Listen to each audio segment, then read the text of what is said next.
In this video, I'll show you how to remove the customer match zone message which may appear on your WooCommerce site.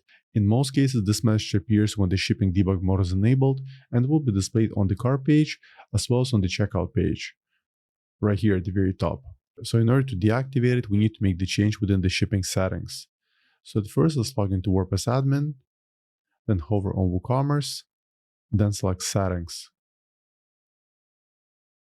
Once the settings page loads, at the very top, click on the Shipping tab, and then select Shipping Settings.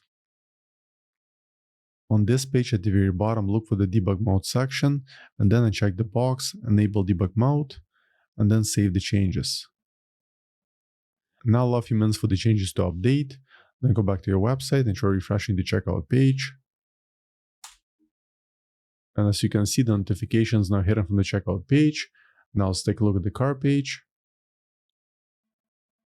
And yeah, it's also not displayed here too. So for now, that's all for this video. I hope you found it useful. If more WordPress tutorials, please subscribe to my channel. Thank you.